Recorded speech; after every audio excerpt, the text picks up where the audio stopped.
Olá, irmãos, graça e paz de Jesus a todos vocês. Que o Espírito Santo de Deus possa iluminar o seu coração e mente e que nessa manhã nós consigamos aprender um pouco mais do que vem a ser uma igreja saudável biblicamente.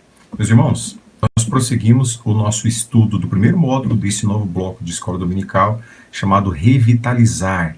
Então, nós estamos no pensamento do preparo da terra para aquilo que vem a ser uma igreja genuinamente saudável e que glorifique o nome de Cristo e que resplandeça o reino de Cristo nessa terra. Falamos na semana passada sobre a primeira marca de uma igreja saudável. Este bloco de ensino que nós estamos trazendo nesses domingos, eles são baseados no livro de Mark Dever, no livro 9 Marcas de uma Igreja Saudável. Este livro, e o objetivo deste bloco é tratarmos a partir da perspectiva bíblica do que vem a ser uma igreja saudável. Como eu já disse, Mark Dever é pastor de uma igreja batista, uma igreja batista de mais de 100 anos de existência. Então, ele e seu ministério pastoral, a partir da experiência que ele tem na sua igreja, traçou esse livro, escreveu esse livro do que vem a ser uma igreja saudável. Não é uma cartilha de crescimento de igreja, não é um manual de crescimento de igreja, mas simplesmente elementos fundamentais que todas as igrejas saudáveis precisam ter. Na semana passada nós falamos sobre a primeira marca que a próprio Mark Dever coloca como a marca principal, primordial e fundamental de toda a igreja saudável, que é a pregação expositiva. Não posso voltar no tempo para tratar todo aquele tema, mas eu posso lembrar vocês que a pregação expositiva é aquela que não flui do pregador, é aquela que não é baseada nas experiências pessoais do pregador, nas impressões de mundo que o pregador tem, na cosmovisão que ele tem. A pregação expositiva, ela parte das Escrituras. Ou seja, o pregador, antes de definir o tema da sua pregação, o pregador vai estudar o texto que lhe foi apresentado, o texto que o Senhor colocou no seu coração, o texto que a igreja está estudando naqueles dias, e a partir deste texto ele vai compreender tudo que a Escritura tem a dizer. É como se ele estivesse roendo um osso, como se ele estivesse chupando uma laranja e extraindo o máximo possível do extrato que aquela fruta pode fornecer. Com essas informações em mente, ele vai traçar os pontos que aquele sermão vai seguir e ao final ele vai fazer aplicações práticas na vida da pessoa. Portanto, este é o sermão expositivo, diferente do sermão tópico, que é aquele em que o pregador já tem uma ideia, já tem uma divisão do texto, já tem as aplicações e precisa simplesmente de um texto bíblico para justificar a pregação que foi previamente desenvolvida na sua mente. E diferente ainda da pregação chamada de pregação de revelação, pregação revelacional, que é aquela que não tem fundamento bíblico nenhum, em que o pregador fala tão somente das suas experiências de vida e tenta fazer uma ligação assim com as Escrituras Sagradas. Esta é a primeira marca de uma igreja saudável. Hoje nós vamos estudar a segunda marca de uma igreja saudável, que é a teologia bíblica. Mark Dever, nesse seu livro, ele trata essas três primeiras marcas, que é pregação expositiva, teologia bíblica e o evangelho, como as marcas fundamentais de uma igreja saudável, como as marcas mais importantes. De todas estas, a primeira que foi a pregação expositiva. Ou seja, uma igreja cujo púlpito, cujo pastor não prega expositivamente, uma igreja que não tem uma teologia bíblica ou uma teologia que vem da Bíblia, e uma igreja que não é fundamentada no evangelho, não pode ser chamada de uma igreja evangélica, ou uma igreja protestante, ou até mesmo uma igreja cristã, porque são os elementos fundamentais da nossa fé, em especial a teologia bíblica e a igreja ser fundada do evangelho. Então, vocês, na aula anterior, nós estudamos sobre a pregação expositiva, e hoje falaremos sobre a teologia bíblica. Olha lá o que dá tempo pela frente. O evangelho, o entendimento bíblico de conversão, o entendimento bíblico de evangelização, o entendimento bíblico de membresia, disciplina na igreja, interesse pelo discipulado e crescimento e liderança bíblica na igreja. Veja quão importantes são esses pontos para uma igreja saudável, para a igreja se desenvolver com saúde. Então, meus queridos, hoje vamos falar acerca da teologia bíblica. Tá aí, um tema fantástico, um tema importantíssimo na vida da igreja, e vocês vão perceber o prejuízo que ocorre quando dá falta dessa teologia bíblica na igreja. Então vamos lá. Para começar a nossa conversa, o que é a teologia bíblica? Meus irmãos, nós precisamos compreender aqui uma diferença básica entre o que é a teologia bíblica enquanto disciplina e uma teologia que seja bíblica, ou seja, uma visão teológica da igreja. O Dever vai tratar esses dois pontos, mas se você pegar o livro e você seguir pelo livro, se você não teve uma experiência prévia de ensino teológico, você não vai conseguir enxergar essa diferença desses dois aspectos que ele trata. O primeiro aspecto da teologia bíblica, que é uma disciplina. E essa disciplina da teologia bíblica, assim como a teologia sistemática, assim como a teologia filosófica, a teologia histórica, ela é uma cadeira dentro do ramo do estudo teológico. E a teologia bíblica, ela é aquela que estrutura a mensagem do livro específico ou de um bloco de livros semelhantes de mesma literatura em seu ambiente histórico. Ou seja, você vai estudar os livros proféticos, você vai compreender a literatura profética e dentro de cada um desses livros você vai estudar o que ele quis dizer, o seu ambiente histórico, na ocasião em que as profecias foram proferidas. A teologia histórica ela não se preocupa muito em aplicar na atualidade. Ela não tem essa expectativa que a teologia sistemática tenta apresentar e que nós tentamos pregar no sermão expositivo, né? Na teologia exegética. Na verdade, a teologia bíblica ela é um ramo da teologia exegética. Então, ela não tem como objetivo trazer aplicações para a atualidade, mas sim explicar o que aquele livro diz no seu ambiente em que foi produzido, no seu ambiente histórico. Gerhard Voss, que é o pai da teologia bíblica reformada, ele tem uma citação que define o que ele entende de teologia bíblica. A teologia bíblica é o braço da teologia exegética que estuda o processo da autorrevelação de Deus depositada na Bíblia. Ou seja, o objetivo dela é reconhecer o ensino específico de cada livro nas Escrituras. Isso a gente pode entender também como um bloco de livros. Você vai conseguir definir qual é a visão dentro dos livros proféticos, dentro dos livros de sabedoria, dentro dos livros poéticos, dentro dos livros históricos. Então, o objetivo da teologia histórica é descobrir esse tipo de informação contida nessa literatura. Mas, ao mesmo tempo, ele traz também uma visão panorâmica daquele bloco. A visão panorâmica do Antigo Testamento, a mensagem central do Antigo Testamento, a visão panorâmica do Novo, a mensagem central do Novo. Então, o objetivo é revelar Deus através desse processo da revelação, esse processo histórico da revelação de Deus narrado nas Escrituras. Mas um outro aspecto que o Mark Dever trata nesse livro é o aspecto da teologia que seja bíblica, ou seja, ele está falando de uma visão teológica da igreja. Meus irmãos, talvez você nunca tenha ouvido falar dessa expressão, talvez você nunca tenha trombado com essa informação, mas toda a igreja que se diz evangélica, que se diz protestante, necessita obrigatoriamente ter uma visão teológica para ser chamada de igreja evangélica. Toda igreja protestante tem que ter a sua visão teológica para ser chamada de protestante. Não havendo essa visão teológica, não havendo uma teologia que seja bíblica, a igreja está à deriva. O próprio pastor Mark Dever ele usa uma referência, ele faz uma comparação. Ele foi parente de segundo grau, se não me engano, a bisavó dele era tia da pessoa que desenvolveu o código Morse, foi desenvolvido por um tio-avô do Mark Dever. E ele diz que o código Morse foi utilizado por muitos anos na navegação. E o código Morse deixou de ser utilizado no século passado, dando lugar à navegação por satélite e outros tipos de comunicação. Mas o código Morse era uma ferramenta indispensável para a navegação, porque através do código Morse o navio poderia identificar e se identificar aos demais, e saber para onde está indo e ter os seus passos guiados em alto mar. Observe que uma igreja que não possui uma visão teológica é uma igreja que não tem comunicação e é uma igreja que não sabe para onde vai. É uma igreja que está à deriva, uma igreja que pode ser levada para qualquer canto, em qualquer momento, e não terá nenhum tipo de possibilidade de resistência diante dos ataques do inimigo, através dos seus falsos profetas e através das ferramentas mais articulosas que o inimigo tem utilizado no presente século. Então é importante que toda a igreja dita protestante, dita evangélica, seja fundamentada sobre uma teologia que seja bíblica e que disponha de uma visão teológica.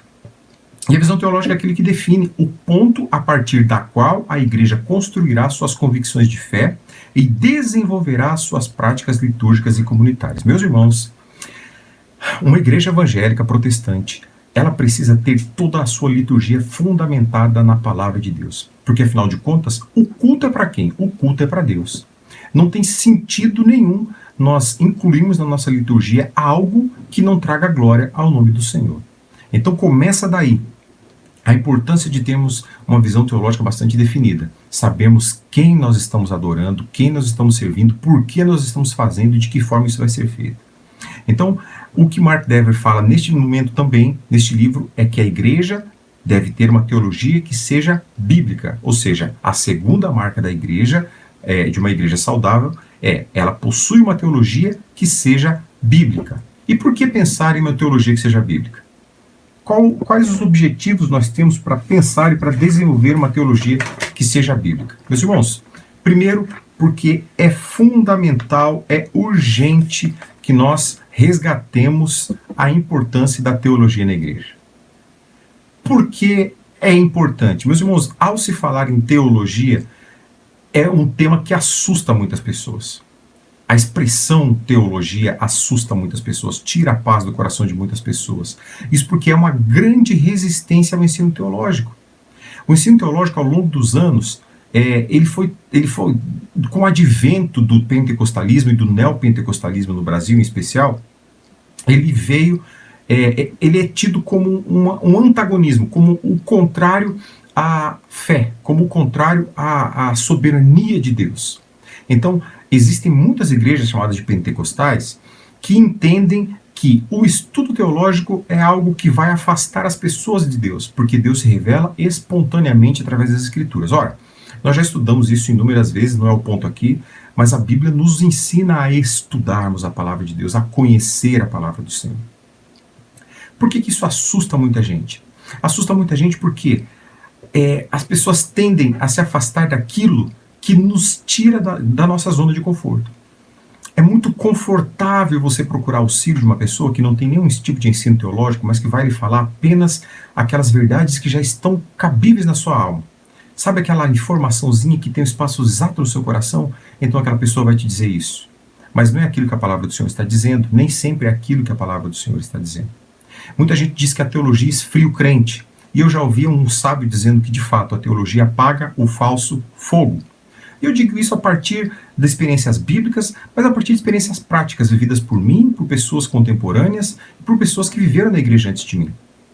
Muitas coisas que aconteciam que não tinham absolutamente nada de Deus, mas que era revestido de uma espiritualidade, como se Deus estivesse presente naquele ato. E não era, era apenas fogo de palha. Então a teologia vem para espantar o falso fogo e apagar o falso fogo. Por isso a igreja precisa resgatar o ensino teológico na igreja. Meus irmãos, deixa eu ver. Uma grande importância de se resgatar o ensino teológico é porque a cultura da teologia foi sendo destruída ao longo do tempo. O ponto ali à frente nós vamos ver isso, mas eu quero dar uma breve informação sobre isso. Do início dos tempos, do início da igreja, da era da igreja, as pessoas começaram a buscar profundamente o ensino teológico. A gente vê quando Paulo converteu-se, foi convertido a Cristo, antes de Paulo pregar, Paulo foi levado por muito tempo longe do Senhor, longe da vida comunitária, longe da sua expressão religiosa. Paulo estava aprendendo do Senhor para posteriormente fazer a sua pregação e escrever os seus maiores tratados teológicos de toda a história do mundo, que são as cartas de Paulo. Então, a teologia, a igreja precisa ser gerida com uma grande senso de responsabilidade. Olha como as coisas funcionam. Quando você está doente, você vai procurar um médico. Você não vai procurar o seu amigo que acha que é médico. Você vai procurar alguém que estudou, que possa lhe trazer resultados, que tenha fundamentação científica para te trazer a solução para a sua dor. Quando você vai construir a sua casa, você procura um engenheiro que vai fazer uma planta, que vai calcular o peso que vai ser necessário para construir os pilares da casa, para construir o fundamento da sua casa, para fazer a laje, para levantar as paredes. Normalmente, quando as pessoas precisam ou vão procurar uma igreja, raramente as pessoas perguntam se aquele pastor daquela igreja passou por algum tipo de curso teológico. Não estou falando de curso superior, não estou falando de faculdade, estou falando de instrução teológica, que seja um seminário local, que seja um local que foi ensinado na sua própria igreja. Mas raramente as pessoas procuram alguém que tenha sido instruído na palavra do Senhor. Porque eles estão procurando eles não estão procurando um alimento substancial para a sua fé, eles estão procurando alguém que acalente sua alma.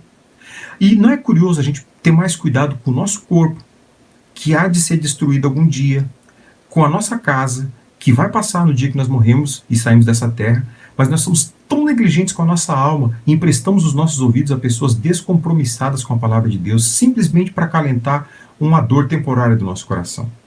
A gente precisa resgatar os valores da importância da teologia na igreja. Meus irmãos, eu digo a vocês que se esses valores fossem observados, nós não teríamos tanta gente falando tanta asneira, tanta barbaridade, e não teríamos tantos demônios pregando nos púlpitos como nós temos nos dias de hoje. Meus irmãos, prosseguindo, por que nós precisamos pensar que a igreja precisa ter uma teologia que seja bíblica?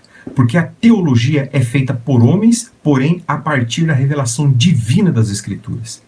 As pessoas que escreveram a boa teologia, que nós hoje ouvimos, lemos e com elas aprendemos, não criaram isso a partir das suas experiências místicas, a partir da sua cosmovisão de mundo. Eles criaram isso que nós lemos a partir da revelação que são as Escrituras do Senhor, a palavra de Deus revelada na sua santa lei que nós temos acesso. Então é importante nós estudarmos isso, porque muitas pessoas dizem assim, mas a teologia foi escrita por homens. Meus irmãos, de fato foi escrito por homens, mas com base nas Escrituras Sagradas, nunca falando de si próprio. A teologia traz dois termos que falam bastante sobre isso para nós, que é a norma normans e a norma normata. Norma normans é aquela norma que foi escrita por Deus, é a Bíblia, a palavra de Deus inspirada pelo próprio Deus. E a norma normata é aquilo que os filhos de Deus, aquilo que os estudiosos fazem a partir da norma normas, a partir da Bíblia. Sempre a partir da Bíblia, e não longe ou separado da Bíblia. Toda boa teologia é feita a partir das Escrituras Sagradas. Isso diz para nós o quê? Todos fazem teologia. Por que é importante a gente ter uma boa teologia? Porque todos fazem teologia. Você faz teologia. A preocupação e a pergunta que nós devemos fazer a nós mesmos é: a teologia que eu estou fazendo é uma boa teologia? Será que você tem feito uma boa teologia? Nós estudamos no bloco anterior da nossa escola dominical aquele livro chamado Somos Todos Teólogos. E na introdução desse livro nós falamos essas mesmas informações aqui. Todos nós exercemos teologia. A pergunta que deve ser feita é se essa teologia que nós exercemos é uma teologia boa ou uma teologia má. Quer ver um exemplo? Quando você diz para uma pessoa, Jesus te ama. Olha, que frase pequena de 3 palavras, mas que tem um peso teológico imenso. Você está fazendo teologia ao dizer Jesus te ama. Quando você diz Jesus quer te salvar, você está fazendo teologia. Há uma discussão imensa acerca dessa frase. Jesus quer te salvar. Será que Jesus quer salvar todo mundo? Será que Jesus vai salvar todo mundo? Será que Jesus vai salvar alguns? Quem vai ser salvo por Jesus? Jesus te ama. Será? Será que Jesus ama todo mundo? Que tipo de amor que Jesus oferece? É o amor criacional, o amor que o Criador tem pela sua criatura? É o amor que há de salvar? É o amor salvífico? Que amor é esse? Ou seja, todos nós praticamos teologia sempre que nos referimos a Deus. Inclusive o ateu que diz não há Deus. Esse ateu está praticando teologia, ainda que uma teologia negacionista, mas está praticando. E o fato de dizer que não há Deus não o livra das mãos deste Deus. Então, o fato é, todos praticam teologia. E o nosso objetivo é praticarmos uma boa teologia.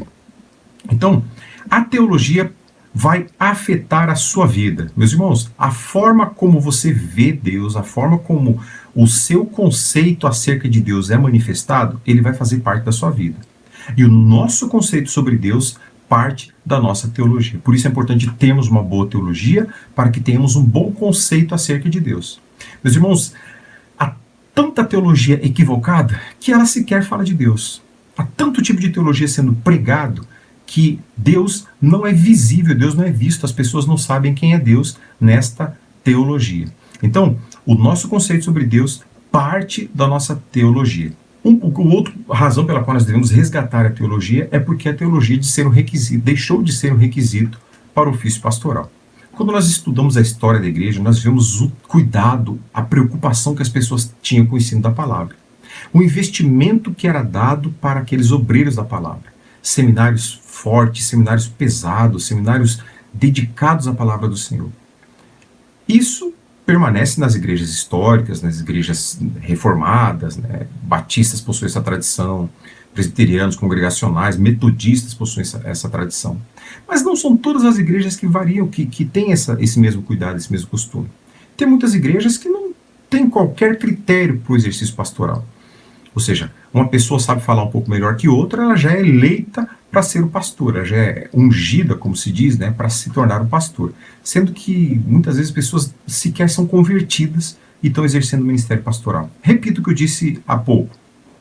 Quando fala de teologia deixou de ser um requisito para o ofício pastoral, nós não estamos falando do ensino formal teológico, de uma faculdade de teologia, estamos falando de um ensino teológico, ainda que local. Até porque não há ninguém melhor para formar os seus obreiros do que a própria igreja.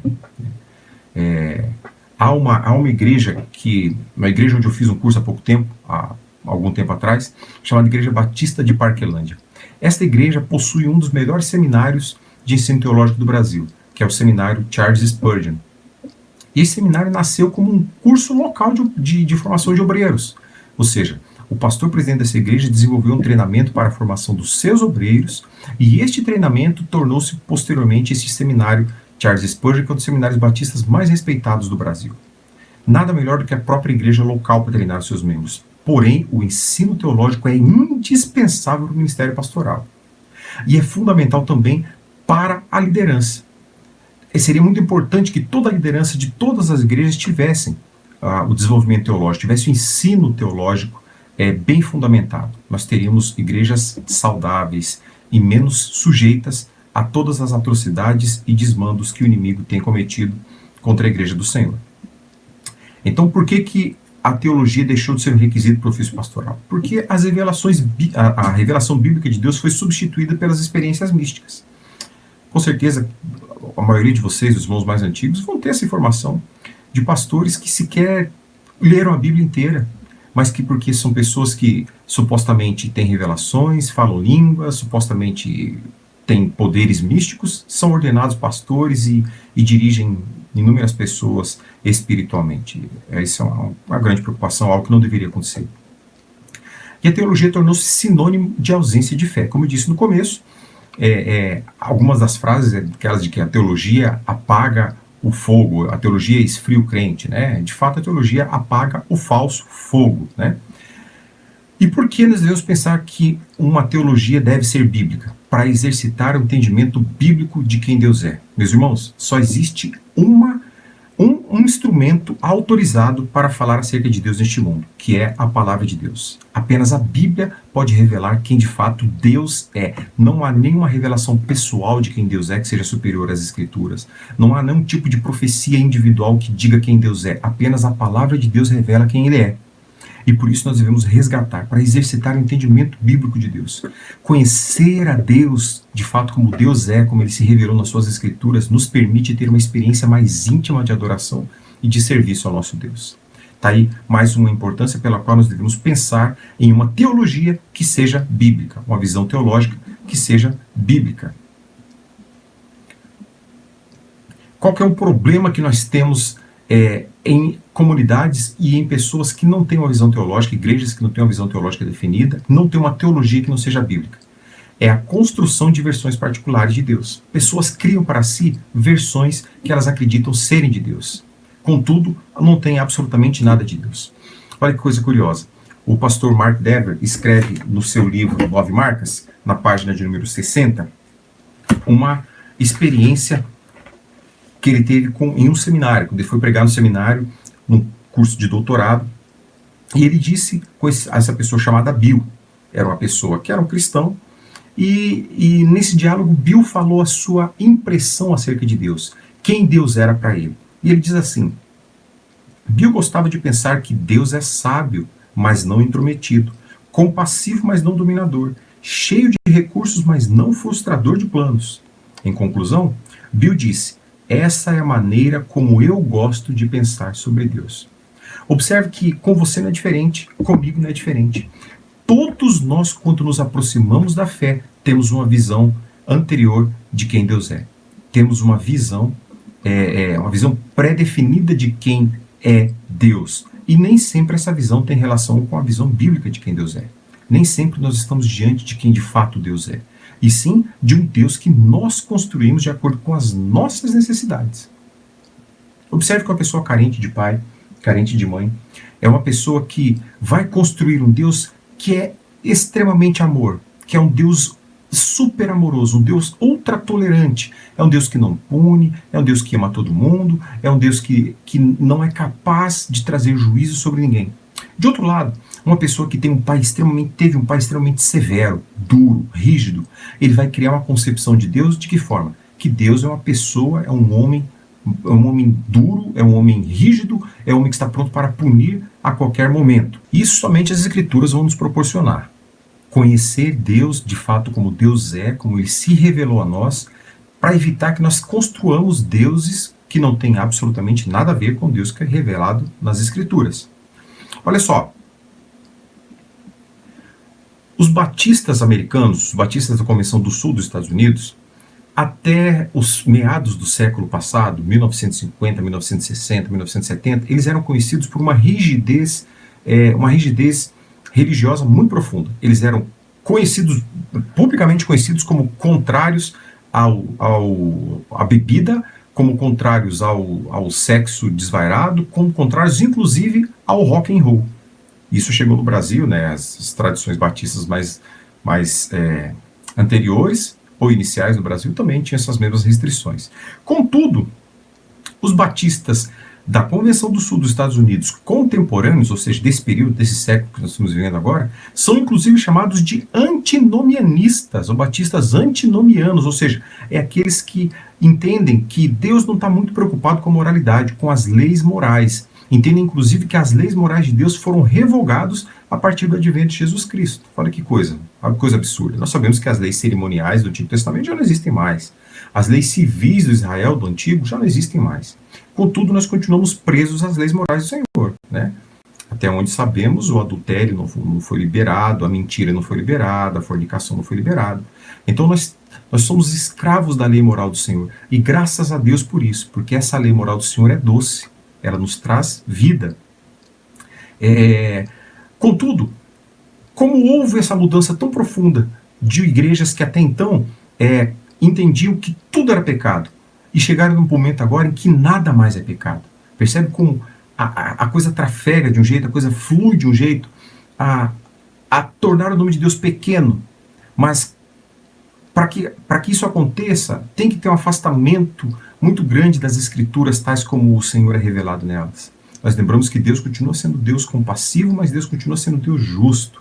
Então, não podemos pensar que as leis morais de Deus foram revogadas, porque Deus continua sendo o mesmo Deus que nós estudamos no Antigo Testamento, né? Então, pessoas creem ser verdadeiro aquilo que deseja que seja verdadeiro. Nós temos essa tendência natural, talvez psicológica, não sei, mas é algo inerente ao ser humano. Nós acreditamos que o que é verdade é aquilo que a gente quer que seja verdade. Eu já tive, na minha experiência profissional, talvez você tenha visto isso em algumas ocasiões ou não, mulheres, mães de jovens que são criminosos, que são ladrões, que são assassinos, que são estupradores, mas que quando você conversa com ela, ela diz assim: o meu filho não faz isso, o meu filho não, isso não é, isso é problema, são as más companhias que fizeram isso com ele. Ou seja, ela quer tanto que aquilo seja verdade que para ela é um fato, para ela é verdade. Mulheres que têm os seus maridos, que são traídas pelos seus maridos, que são enganadas pelos seus maridos. Não falo só a traição sexual ou sentimental, porque tem traição financeira, que seus maridos não têm fidelidade financeira, que extorquem, que roubam dinheiro das suas esposas, que mentem deliberadamente. Mas elas fazem questão de não ver isso. Ou como um pastor que eu costumo ouvir, ele diz assim, como ela sabe que ela vai encontrar o batom na gola da camisa, o que ela faz? Ela nem olha, ela dobra a gola da camisa e joga dentro da máquina. Ou seja, nós temos um processo de auto-engano, onde neste auto-engano nós consideramos verdade aquilo que nós queremos que seja verdade. Inclusive quando se trata de relação a Deus. Nós queremos que Deus seja daquela forma, porque é a forma que mais se adequa à nossa realidade. Contudo, nós temos um Deus que é imutável, não é Deus que se adequa à nossa realidade, é nós que ou nos adequamos à realidade dele ou perecemos. As crenças do cristianismo, que vai desde Deus até a moralidade, têm sido remodeladas para se adequar ao mundo pós-moderno. Olha que coisa. As pessoas têm readequado o que elas acreditam ser Deus para se adequar a um mundo novo. Nós não temos buscado moldar a nossa vida à palavra do Senhor ou a Deus, né? Mas nós temos procurado moldar Deus às nossas realidades. E isso é uma prova do desconhecimento de Deus. Isso é a prova de uma má teologia. Há um fluxo muito grande de movimento crescente no mundo e no Brasil que é chamado de liberalismo teológico. No liberalismo teológico tudo é relativo, não existe pecado, Adão e Eva não existiram, foi só um mito.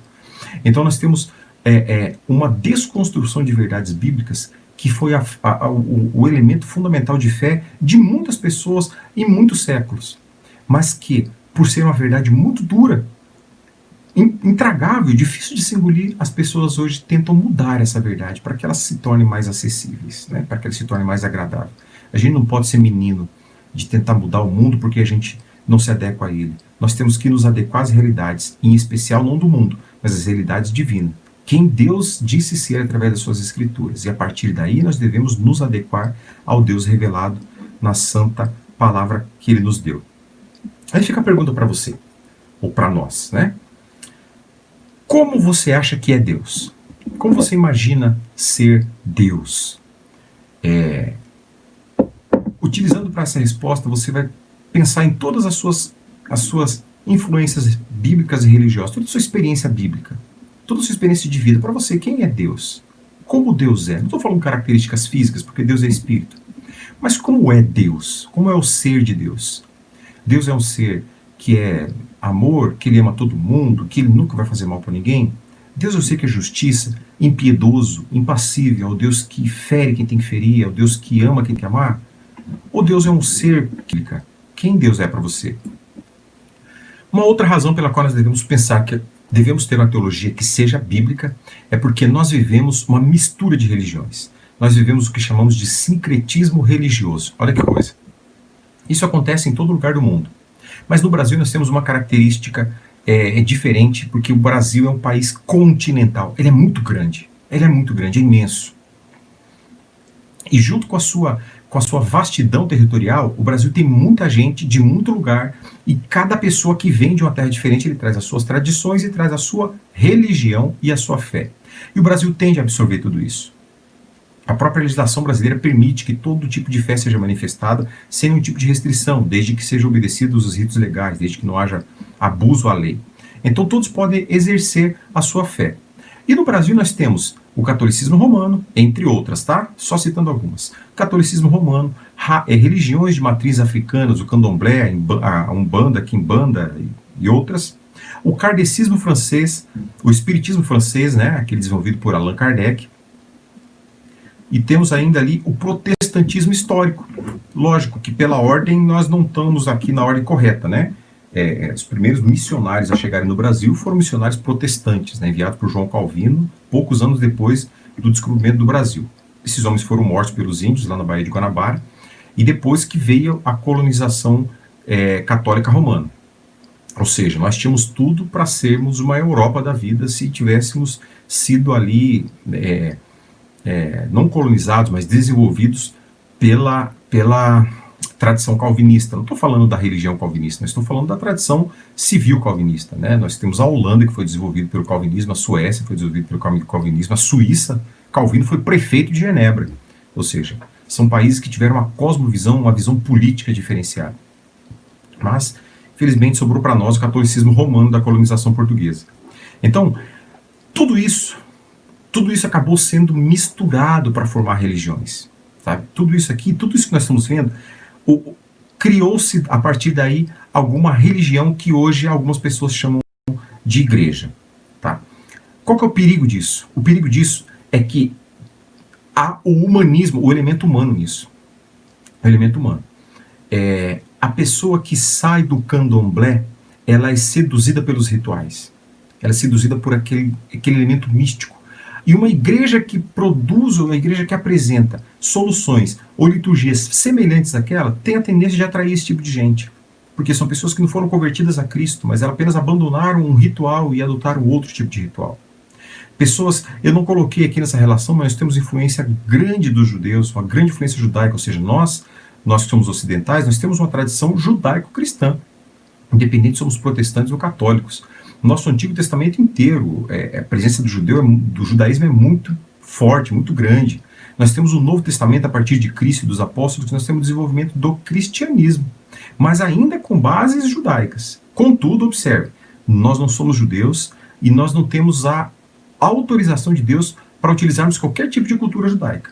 Mas nós temos a influência judaica muito intensa em igrejas evangélicas dos dias atuais, inclusive de pessoas de igrejas evangélicas. Você vai chegar na casa de algum irmão, você vai encontrar lá elementos da fé judaica. Você vai ver que a pessoa tem o menorá, que é aquele candelabro de 7 velas. Você vai ver que a pessoa tem diversos elementos da religião. Você vai lembrar que há pouco tempo atrás nós tínhamos igrejas evangélicas que tocavam o shofar na hora do culto. Meus irmãos, o shofar é o elemento do judaísmo, não tem absolutamente nada a ver com a igreja cristã, com o cristianismo, absolutamente nada. É apenas uma visão mística do que é a fé do Novo Testamento. As pessoas têm uma visão mística disso. Ou seja, nós estamos diante de uma igreja miscigenada, de um protestantismo, de um cristianismo misturado, sincrético, com mistura de inúmeras religiões. Quer ver? Deixa eu mostrar para vocês aqui. Eu acho que é o próximo. Isso aqui. Olha, dá uma olhada nessa imagem. Dá uma olhada nessa foto aqui. Deixa eu mostrar para você aqui algumas coisas.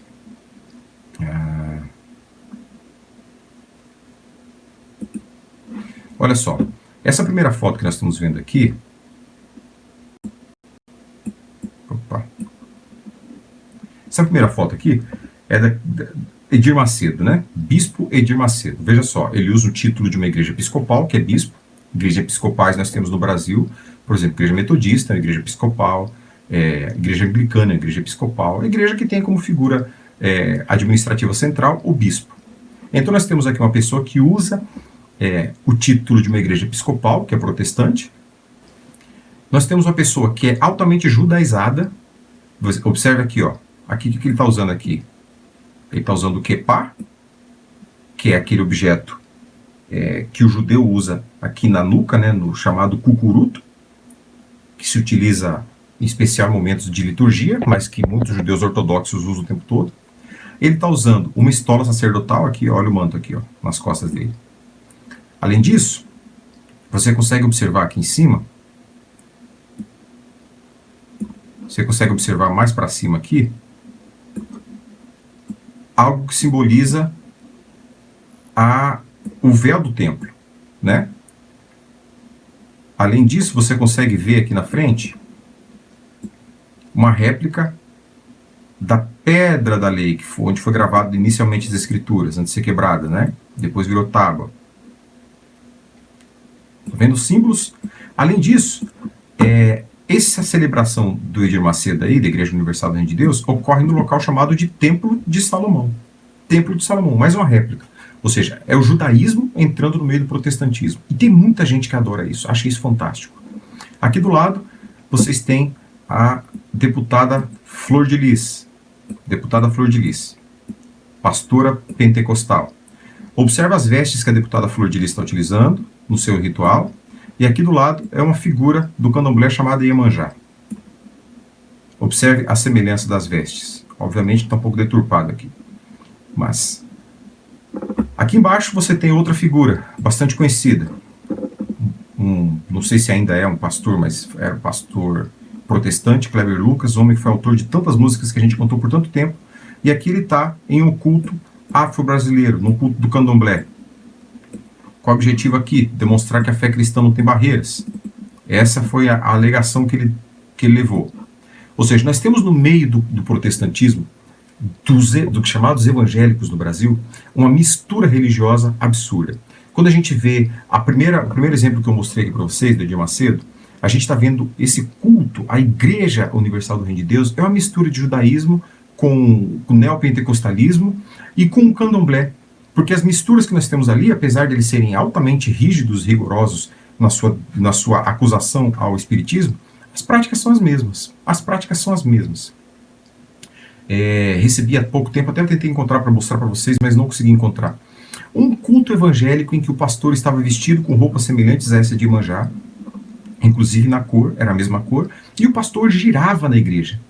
E a pessoa que mandou esse vídeo, ele fez uma montagem e colocou lado a lado do vídeo, uma celebração do candomblé e aquela celebração religiosa. As pessoas giravam do mesmo jeito, giravam na mesma intensidade, com os mesmos movimentos de braço, com a mesma cadência rítmica, tocando, utilizando músicas com a mesma pulsação, e a liturgia era a mesma. Contudo, diziam-se ser protestantes.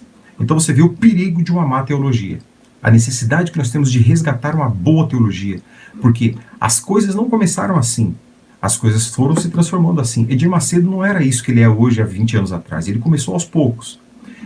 Flor de Lis não era isso que ela é agora, ela começou aos poucos. A influência maligna de uma má teologia começou aos poucos no seu coração. Kleber Lucas não era isso que ele é hoje. Então tudo isso que nós estamos vendo é coisa que acontece em pequenas doses, em doses homeopáticas, que quando não percebido se torna nesse grande gigante assustador. Por que pensar numa teologia que seja bíblica? Pela construção de versões particulares de Deus. Como eu já falei ali, voltei aqui, o Bill, a experiência do Bill. Tá, vamos lá. Então nós vamos ter uma panorâmica muito breve, não dá tempo aqui, já estou com 40 minutos de aula, então não dá tempo de falar de tudo isso aqui. Mas o que ele traz na sequência deste livro? Ele vai começar a falar para nós de 4 características desta igreja bíblica teologicamente, essa igreja que é teologicamente bíblica. O que ela deve pensar? Quais são os conceitos bíblicos teológicos que essa igreja deve ter para ser considerada uma igreja saudável e uma igreja que possui uma teologia bíblica? Ele vai dar para nós 4 elementos. 4 elementos. Grava aí. 4. O primeiro deles é: o Deus da Bíblia é um Deus criador. O Deus que nós servimos é um Deus criador. E olha essa panorâmica do Antigo Testamento que ele nos passa. Primeiro, o Deus criou o mundo e um povo no mundo. Deus que nós servimos, o Deus da Bíblia, observe que agora nós estamos falando do Deus pessoal, o Deus que a gente constrói para nós estamos falando do Deus que é revelado nas Escrituras. Este é o Deus a quem nós devemos servir. Esse é o Deus criador. E o Deus criador, ele criou o mundo, mas não apenas o mundo. Ele criou o povo que mora nesse mundo, que habita neste mundo. O povo dele. Olha só. Como começa essa história? A história começa no Éden. É aqui onde começa a história da criação. E a partir do nada, Deus criou tudo. A partir do nada, o nada se torna alguma coisa. A história começa com esse nada, é o que chamamos de ex nihilo. Deus criou algo a partir do nada. Diferente de quando você corta uma madeira para construir um banco. Você cortou algo que já existia. Deus criou tudo o que existe a partir do nada. Deus disse, haja luz, e a luz passou a existir. Daí, nós temos que Deus criou os seres inanimados, Deus criou os seres animados, Deus criou os seres vivos, Deus criou os animais e Deus criou o homem. Qual que é o próximo ato dessa sequência? A queda e a criação em declínio. A sequência é essa: o homem peca, o homem cai e toda a criação passa, depois dessa queda, a entrar num severo declínio. Depois nós temos Caim. De Caim a Noé, nós temos a desintegração da criação. E isso inicia-se pelo primeiro homicídio, pela primeira morte de um semelhante, onde Caim matou o seu irmão Abel e depois disso foi exilado no mundo à sua sorte. Entre Noé e o dilúvio, até a Torre de Babel, nós temos uma progressão dessa desintegração.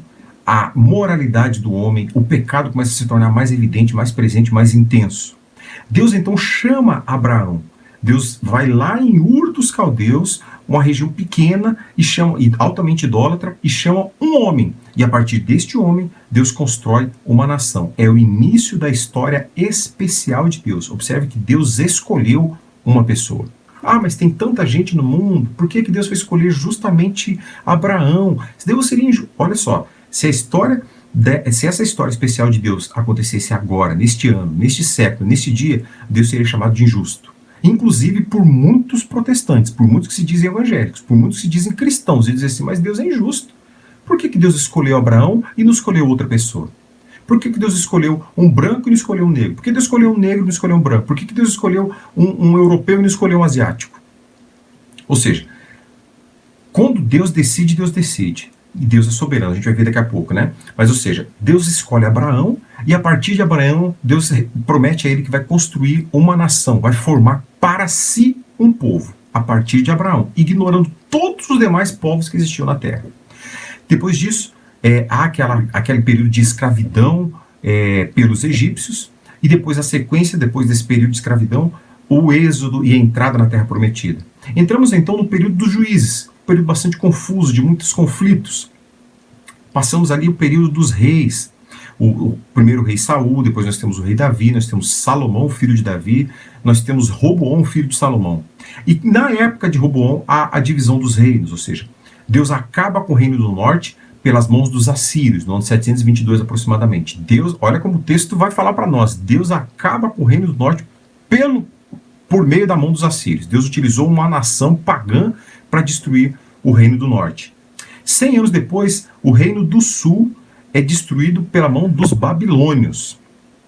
O povo é exilado para a Babilônia e lá permanece por 70 anos no cativeiro. Depois há o retorno para Judá, a reconstrução do templo, e aí nós chegamos nos dias do profeta Miqueias, e há aqueles 400 anos de silêncio até que entramos no Novo Testamento. E o que essa história revela para nós? Essa história que nós vimos no Antigo Testamento é uma revelação específica e realista de como Deus é. Deus é um Deus criador e Deus é um Deus que elege, o Deus que escolhe, o Deus que tem escolhas perfeitas e livres, conforme a sua vontade. Como é viver com Deus? Olha só, quando nós convivemos no Antigo Testamento, nós vivemos com Deus. E viver com Deus não é apenas a entrega de um currículo. Se você já selecionou pessoas para trabalhar, você vai observar que a seleção feita através de currículo é uma seleção distante. Você vê informações sobre aquela pessoa, mas você não convive com ela, você não sabe quem ela é. Se nós apenas ouvirmos falar de Deus pela boca de terceiros, sem de fato conhecê-lo, nós vamos estar ouvindo falar de quem é. Quando nós conhecemos a história bíblica, em especial do Antigo Testamento, nós vamos saber quem de fato Deus é, e nós vamos viver com este homem, nós vamos nos relacionar com este Deus criador. O Deus da Bíblia é um Deus que elege, é um Deus que cria e é um Deus que elege. Essa é uma realidade dura, mas que deve ser aceita. O Deus da Bíblia é um Deus que cria tudo que existe, mas é um Deus que elege para si aqueles a quem o seu coração, desde a eternidade, decidiu eleger.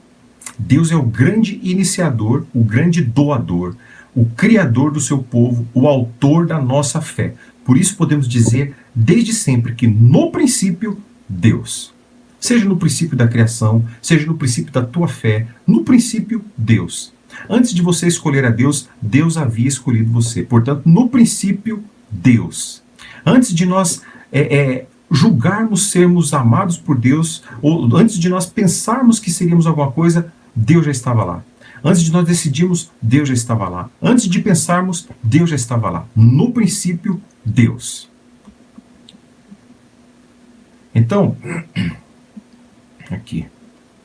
O Deus da Bíblia é um Deus santo. O primeiro ponto que nós vimos de uma igreja que deve possuir uma teologia saudável é que ela deve conhecer um Deus que é criador e um Deus que elege. O segundo ponto é que o Deus da Bíblia é um Deus santo. Nós estamos conhecendo o Deus da Bíblia, nós não estamos conhecendo mais os deuses pessoais que as pessoas constroem. Deus pessoal, cada um tem o seu. Deus da Bíblia, só existe um.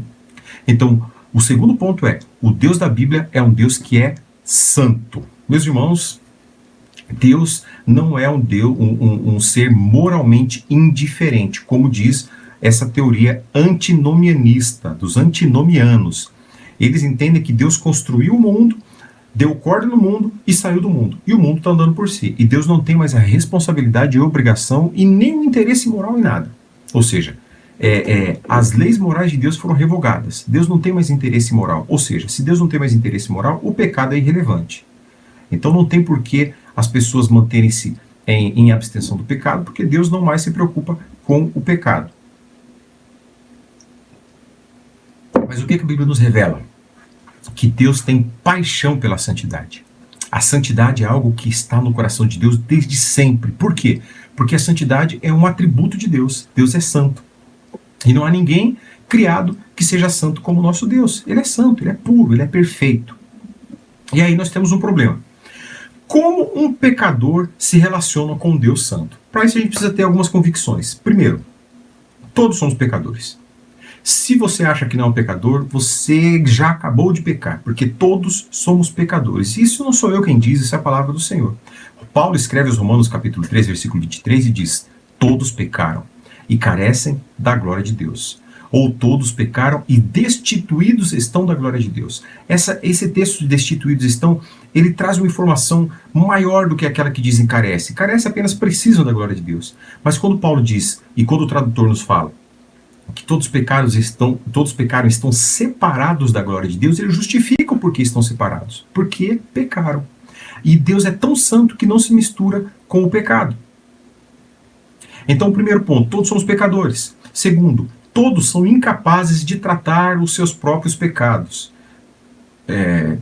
Tá errado ali, né? Nós somos incapazes de tratar o nosso próprio pecado, mas foi uma construção da frase ali meio bagunçada.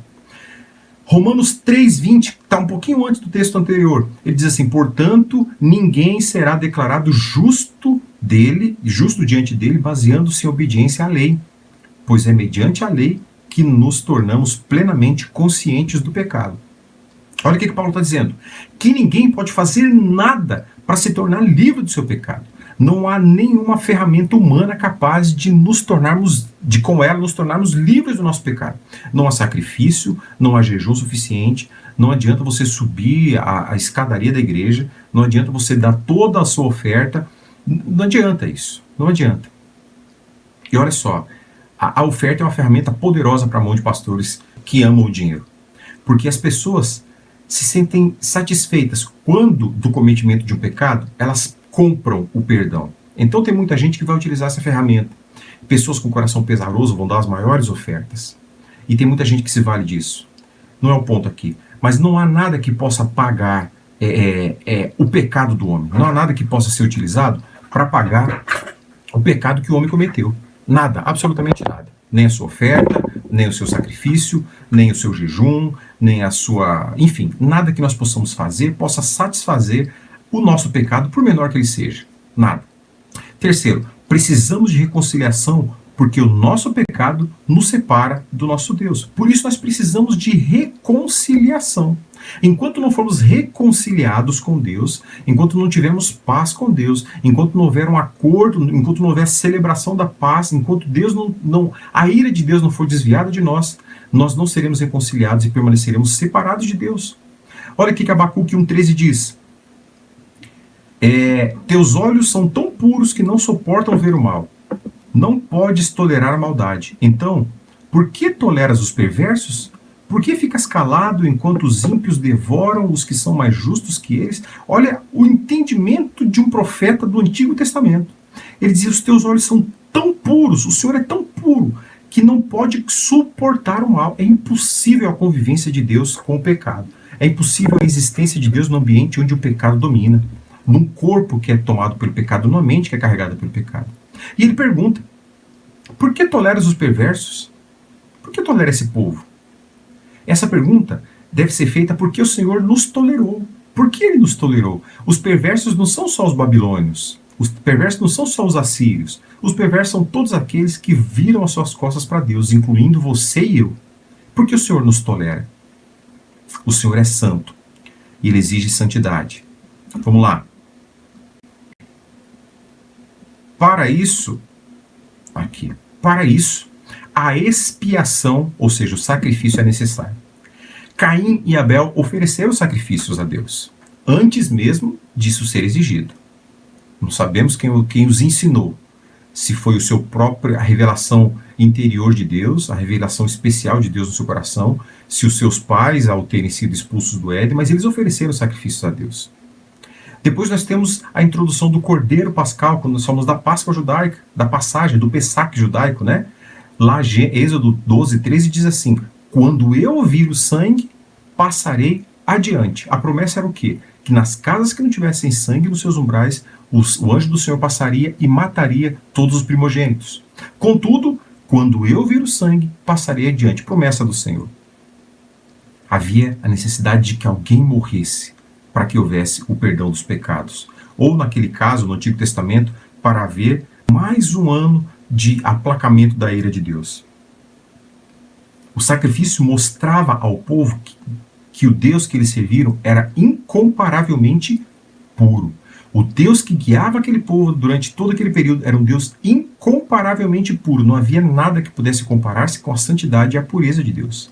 E os sacrifícios apontavam a restauração do relacionamento entre Deus e o homem.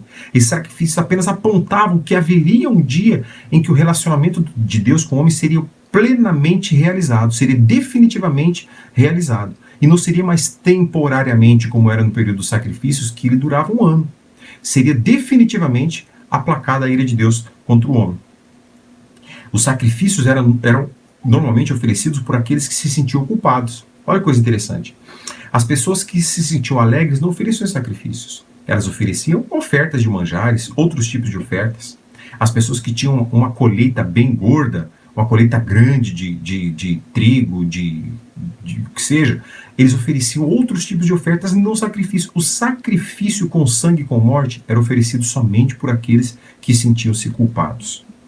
O sacrifício e a morte nos mostra que o pecado é coisa séria e custa vidas. Meus irmãos, como eu disse, há uma corrente muito grande que tem tomado conta de muitas igrejas, que é o liberalismo teológico, pior que o gnosticismo do segundo século, do primeiro século, muito pior que o neopentecostalismo, muito pior.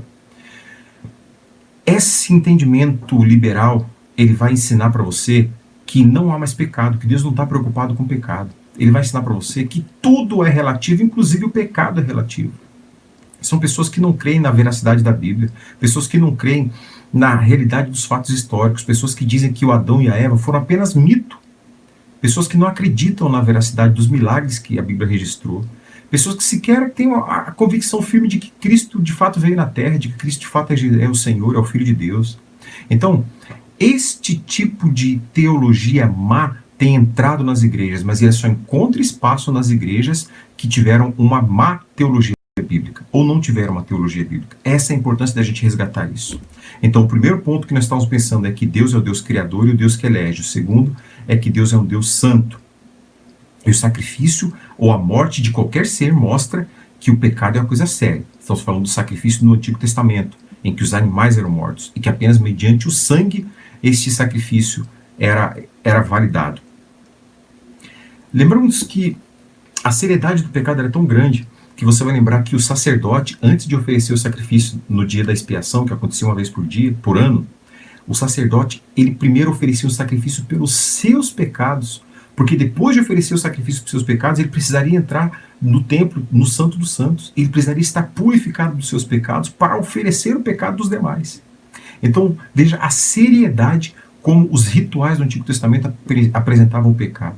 Algo que precisa ser resgatado. A gente não tem a devida importância do pecado e a gente não tem a devida seriedade como tratar o pecado. É óbvio que ninguém vai oferecer sacrifício porque nós já temos Cristo. Mas a gente abandona pelo fato de Cristo ter morrido e a gente não ter visto isso acontecer. Nem sempre a gente acha que isso é real. Então a gente acaba abandonando o significado e a importância que o pecado merece na vida do cristão. Nós precisamos refletir acerca disso. O pecado é muito perigoso. E o que aprendemos acerca desse Deus que é santo, da santidade de Deus? Aprendemos que o homem não é intrinsecamente bem ou bom.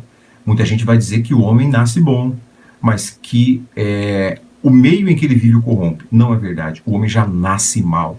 E o meio em que ele vive é tão mal quanto ele. E ele colabora para que o meio se torne ainda pior.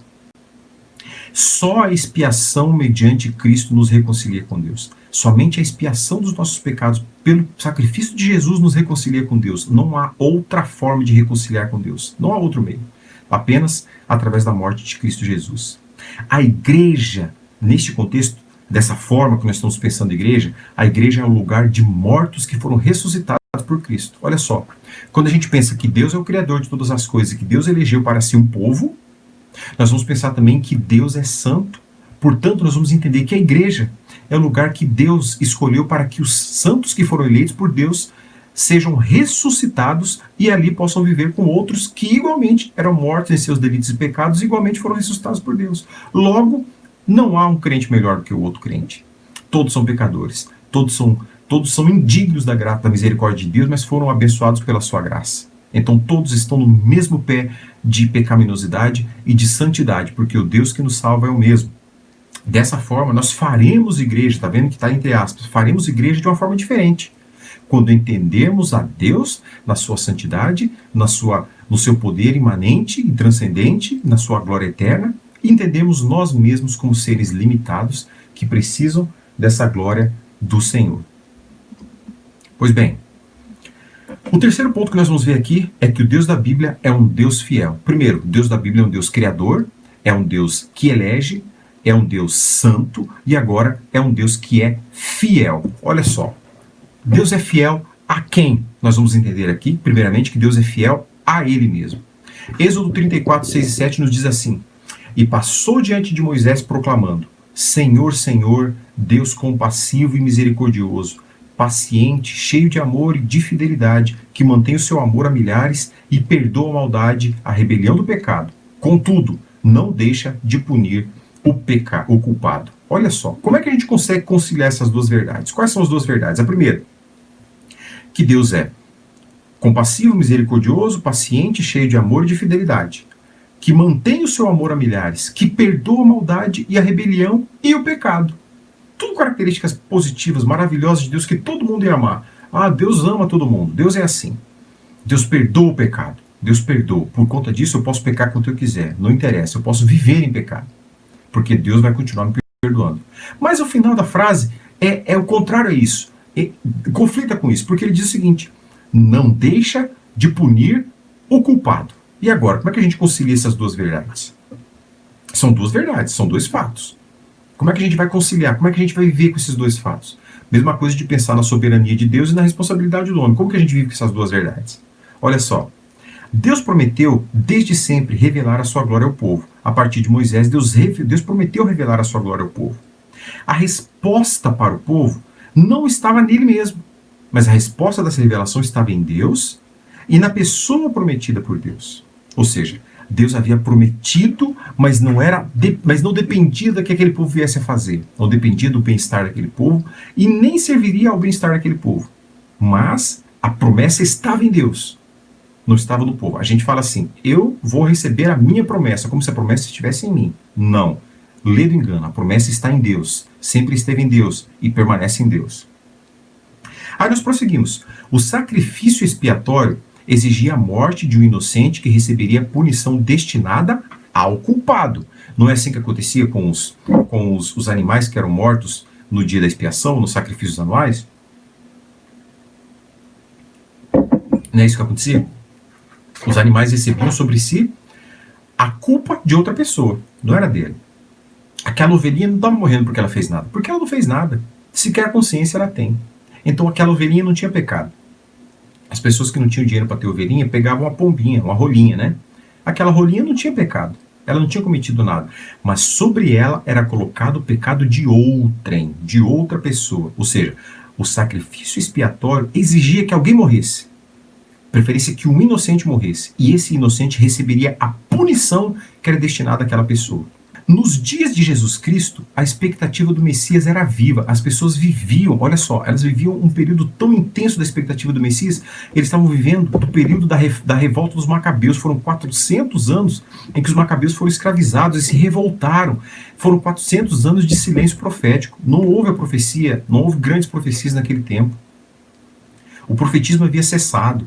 Ou seja, o povo estava numa sede, estava aguardando que o Messias viesse no dia seguinte. Talvez é como a gente está esperando a volta de Jesus hoje. Eles estavam esperando que o Messias viesse a qualquer momento. Eles estavam nessa sede. Então a expectativa do Messias era viva.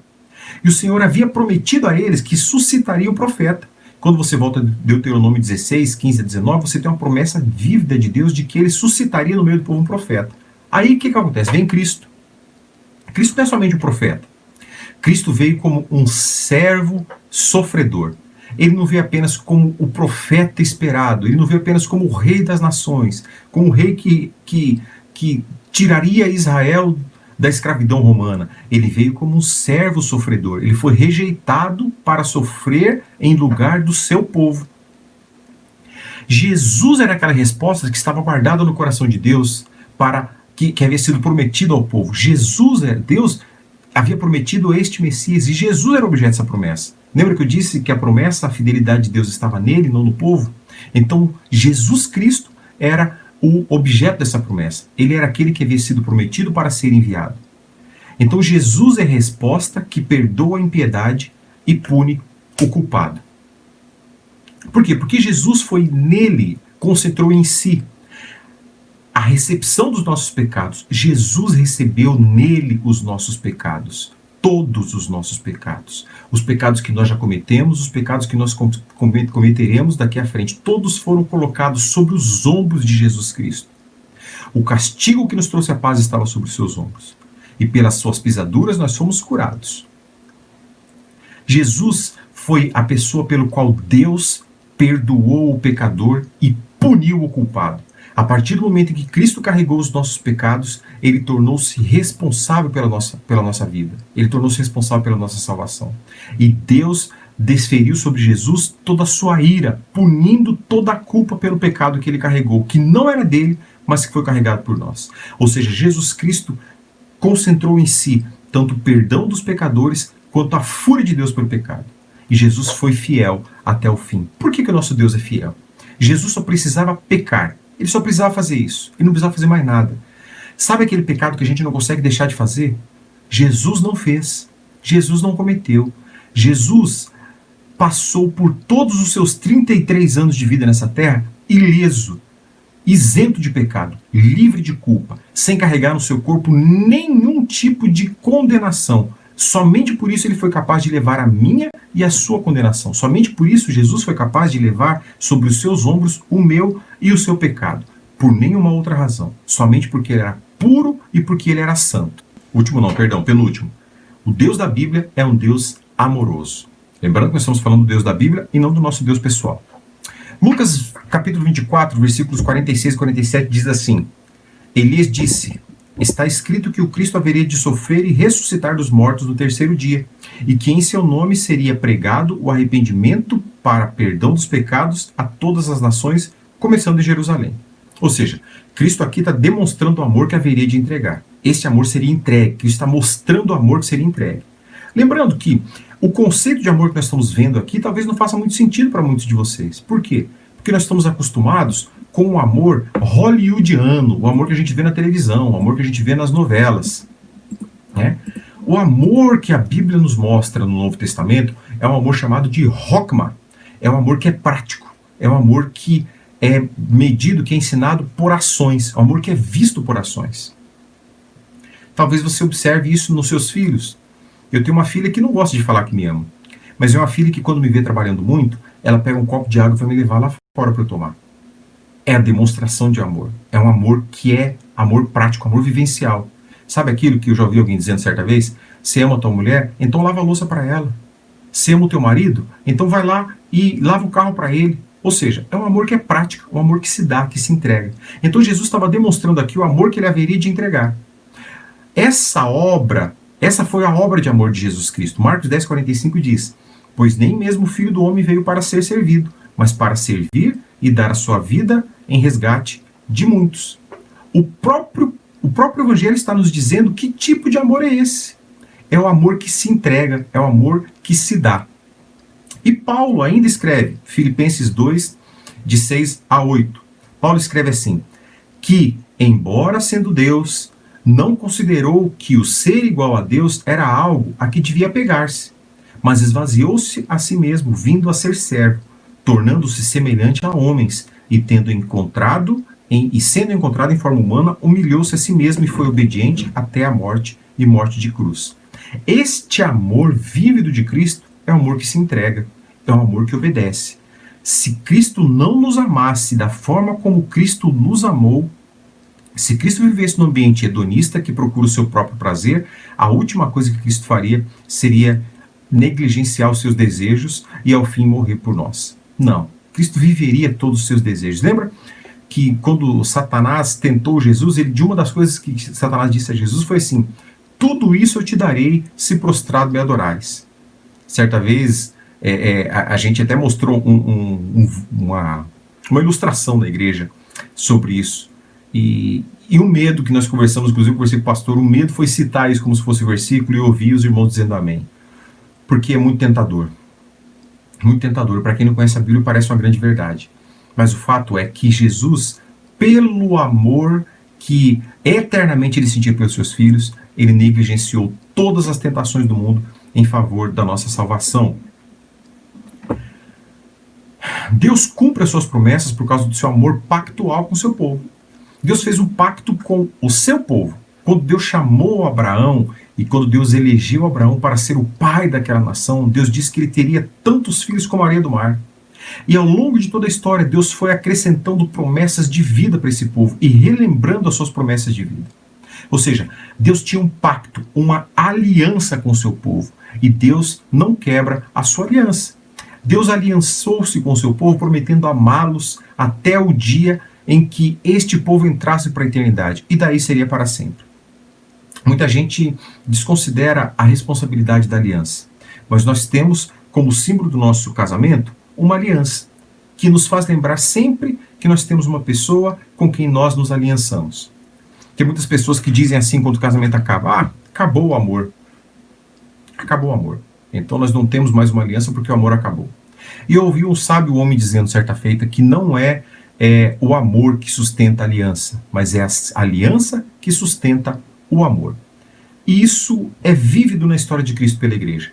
Porque a aliança que Cristo fez, a aliança que desde a eternidade foi estabelecida com a sua igreja, foi o que sustentou o amor do Senhor por nós. Pois bem, se somos cristãos hoje, é porque o Senhor continua cumprindo as suas promessas para conosco. Se você foi salvo por Cristo, é porque Cristo cumpriu a promessa dele com você. É porque a promessa de Cristo foi cumprida na sua vida. Você é a prova viva de que Deus segue e Deus conduz as suas alianças e Deus cumpre as suas alianças. Aí vamos lá. Se somos tão maus quanto a Bíblia nos diz e estamos mortos, como podemos nos arrepender e crer em Cristo? Ou seja, receber esse amor de Deus. Como que nós podemos crer nisso? 1 de João 4, 10 e 19 diz assim: nisto consiste o amor. Não que nós tenhamos amado a Deus, mas que Ele nos amou e enviou seu Filho como propiciação pelos nossos pecados. Nós amamos porque Ele nos amou primeiro. A prova de que você pode amar a Cristo é que Ele te amou primeiro. E o outro lado é verdade. A prova de que Cristo te amou é que você hoje é capaz de amá-lo. Se Cristo não tivesse te amado desde a eternidade, você não seria capaz de amá-lo hoje. Então você pode glorificar a Deus. Se você sente amor no seu coração, você pode glorificar a Deus, que é porque Ele te amou antes de qualquer coisa. Antes de você nascer, antes de você ser formado no ventre da sua mãe, como diz Davi. O Senhor já lhe amava e já havia lhe escolhido para ser seu povo, para ser a sua nação. E por fim, o último ponto é que o Deus da Bíblia é um Deus soberano. Meus irmãos, este é um ponto de grande tensão nas igrejas evangélicas dos dias atuais. As pessoas têm uma grande dificuldade de lidar com a soberania de Deus. Isso porque criou-se ao longo do tempo uma expressão chamada de livre-arbítrio que não existe nas Escrituras. Que você pode procurar em qualquer canto que você não vai achar o livre-arbítrio nas Escrituras. Mas a soberania existe. Não é um pouco estranho a gente duvidar de algo que está claramente dito nas Escrituras, em defesa de algo que a Bíblia não fala? Isso é uma demonstração de que nós não cremos na soberania plena de Deus. Vamos lá. O Deus da Bíblia é um Deus soberano. O Deus é soberano e em sua soberania toda a sua criação será envolvida por seu amor renovador. A palavra do Senhor nos diz que toda a criação geme aguardando o dia em que será novamente resgatada pelo seu Criador. Observe como nas nossas orações, todos nós reconhecemos a soberania de Deus. Por quê? Porque na oração a gente diz assim: venha o teu reino. Não é isso que a gente diz? Venha o teu reino, seja feita a tua vontade. São duas expressões que a gente usa constantemente. Venha o teu reino e seja feita a tua vontade. Isso demonstra o quê? Que o reino não é nosso, é de Deus e nós nos sujeitamos a ele. Isso demonstra o quê? Que a vontade perfeita não é nossa, é de Deus e que nós nos sujeitamos a ela.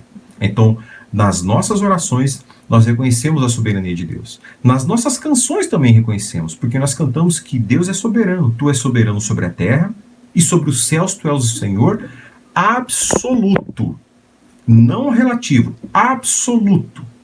Aí nós cantamos ainda que tudo que existe, tudo que foi criado por Deus acontece porque foi por ele criado e que ele é tremendo. Deus afirmou a sua soberania nas Escrituras. Olha só, Deus afirmou que ele é soberano. Isaías 46, Deus diz assim: lembrem-se das coisas passadas e das coisas muito antigas. Eu sou Deus e não há nenhum outro. Eu sou Deus e não há nenhum outro como eu. Deus não está tornando a comparação com outros deuses. Deus está dizendo que na categoria dele não existe ninguém como ele. Olha que coisa. Deus não está falando apenas assim que dentre muitos deuses eu sou o melhor. Deus está falando, não há Deus como eu sou o único. Deus está reafirmando a sua soberania. Ou seja, Deus é soberano sobre a criação. Deus não precisou do favor de ninguém para criar as coisas que ele criou. Deus não dependeu de ajuda de ninguém. Deus não dependeu de orientação de ninguém. Deus não dependeu de projeto de ninguém. Deus, no seu coração, decidiu criar e Deus criou. Deus é soberano sobre a salvação. Jonas, depois de muito lutar contra a vontade do Senhor, disse: ao Senhor pertence a salvação. E Deus é soberano sobre, inclusive, sobre o sofrimento. Deus, inclusive, é soberano sobre... E isso é muito difícil de se pensar. Isso dói muitos corações, saber que Deus é soberano, inclusive, sobre o sofrimento. Não tenho muito tempo para discorrer sobre isso aqui, mas em outro momento a gente vai pensar sobre essa verdade. Olha o que Steve Lawson, pastor batista, fala sobre a soberania de Deus. Deus é revelado nas páginas da Escritura como único, soberano, o Rei dos Reis, o Senhor dos Senhores. Ele escolhe, designa, determina, predestina e governa tudo e todos. Isso é que significa ser Deus. É isso que significa ser Deus. Nada menos que isso. Se nós tirarmos qualquer uma dessas afirmações que Steve Lawson fez, acerca de escolher, designar, determinar, predestinar e governar, nós não estamos falando de um Deus. Estamos falando de uma pessoa. Deus, para ser o Deus, ele precisa reunir todas essas coisas. Nada menos que isso. Então, o Deus da Bíblia é um Deus soberano. E a questão central acerca da soberania de Deus se define em 3 questões. As nossas dificuldades principais acerca da soberania de Deus estão resumidas em 3 questões. Nós estamos dispostos a confiar em Deus, pensando na soberania de Deus? Estamos dispostos a confiar? Nós estamos dispostos a reconhecer finalmente que nós não somos Deus? Nós somos capazes de dizer o que é justo ou injusto? Lembra que eu disse que se fosse nos dias atuais e que Deus escolhesse Abraão e dissesse para Abraão que ele seria o pai de uma grande nação, nós teríamos movimentos sociais de todo lado, de cristãos e não cristãos, dizendo: o Senhor é injusto, porque não temos representativo. Por que Abraão? Por que se Abraão? Por que não um chinês? Por que não um japonês? Por que não uma mulher? Por que não Sara ao invés de Abraão? Por que não os filhos dele? Por que isso? Nós estaríamos acusando Deus de ser injustos. Nós estamos capazes de dizer se Deus é justo ou Deus é injusto? Quando nós confiamos em Deus como nosso Deus, ou melhor, para confiar que Deus é Deus, nós precisamos reconhecer que Ele é soberano. Nós precisamos reconhecer que nós não somos Deus. E nós temos que reconhecer que Ele é o único capaz de dizer o que é justo, o que é injusto, porque o critério é dele. E não é curioso a gente pensar que isso só acontece, a gente só chega a essas conclusões quando nós não temos outra saída? Pensa só quando uma pessoa querida está doente. Quais são os nossos passos? Primeiro, nós vamos determinar que ele seja curado. Se não for do agrado de Deus, ele não será curado. O segundo passo é nós diminuirmos um pouco a nossa arrogância e começarmos a pedir a Deus, humildemente, que a pessoa seja curada.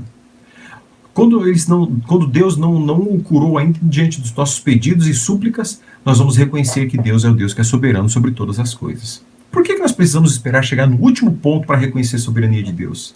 Não seria tão importante que nós reconhecêssemos a soberania de Deus desde o início, e nos curvássemos a ela e clamássemos humildemente que Deus, com misericórdia, curasse aquele amado? Meus irmãos, a gente precisa reconhecer que Deus é soberano. E essas questões são importantes para testar o fundamento da nossa fé. Quem não crê que Deus é um Deus soberano, dificilmente será um cristão saudável, dificilmente construirá uma igreja saudável, uma igreja com teologia saudável. E quais são os perigos de resistir a essa soberania de Deus? Primeiro, não conhecer a Deus. Quem não conhece a soberania de Deus não conhece a Deus. Ele conhece uma versão de Deus, mas não conhece o Deus verdadeiro.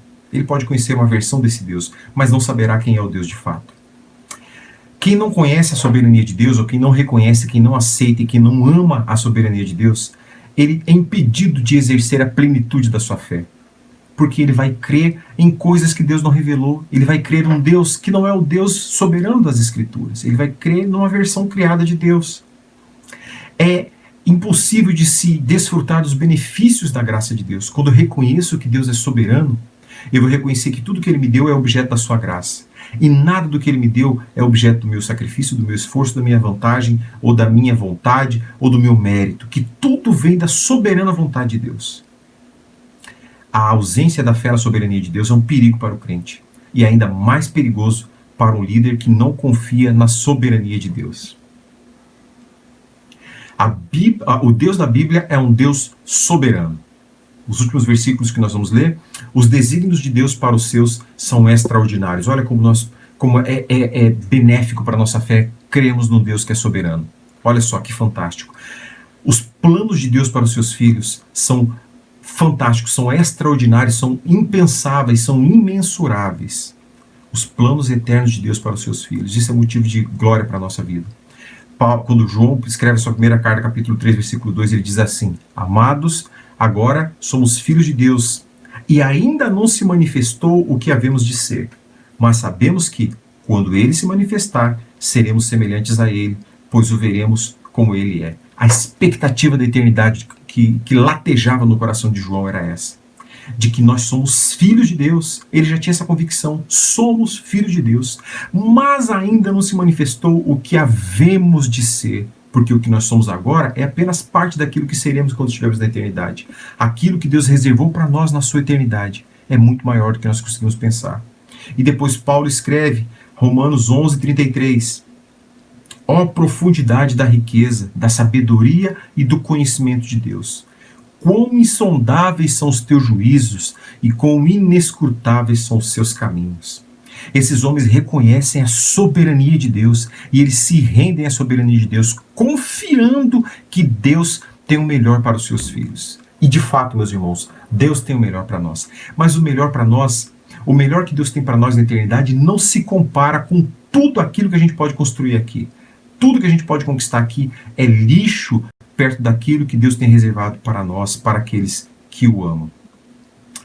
Terminando e relembrando o que nós vimos hoje. A teologia bíblica nos ensinou. O que a teologia bíblica nos ensinou? Primeiro, ela nos mostra que, antes de pensarmos nos pontos, nós vamos lembrar que para uma igreja ser saudável, ela precisa ter uma teologia que seja bíblica, não uma teologia que seja humana, não uma teologia que seja filosófica, não uma teologia que seja judaizante, não uma teologia que seja sincrética, mas uma teologia que seja bíblica, que emane da Bíblia, que tenha cheiro de Bíblia, que tenha gosto de Bíblia, que saia da Bíblia. Essa teologia que é bíblica, ela é uma teologia que mostra que o Deus da Bíblia é o Deus que cria e o Deus que elege. É ela que mostra que o Deus da Bíblia é o Deus fiel. Fiel a quem? Fiel a si, às suas promessas, aos seus propósitos. Ela mostra que o Deus da Bíblia é um Deus amoroso, é um Deus que se entregou por amor, é um Deus real, verdadeiro, que veio e morreu por pessoas que não mereciam, para que essas pessoas tivessem vida. E por último, ela nos mostrou que o Deus da Bíblia é um Deus soberano, que reina sobre tudo e sobre todos. Independente daqueles que reconheçam ou não a sua soberania, Deus continua sendo soberano. Meus irmãos, a minha oração é que o Senhor nos transforme em cristãos saudáveis, genuinamente bíblicos, que temem ao Senhor, que vivem pelas suas escrituras e que levam o nome do Senhor avante. Que sejamos esta comunidade saudável que tanto ansiamos e que tanto desejamos. E você faz parte dessa comunidade. Então, caminhemos juntos para a glória do Senhor. Que tenhamos todos um domingo abençoado. Que logo mais nós possamos celebrar o Senhor juntos. E no próximo domingo nos encontramos aqui novamente para falar sobre a terceira marca de uma igreja saudável, que é o Evangelho. Que Deus te abençoe e que Deus dê alegria ao seu coração durante essa semana, em nome de Jesus Cristo. Amém.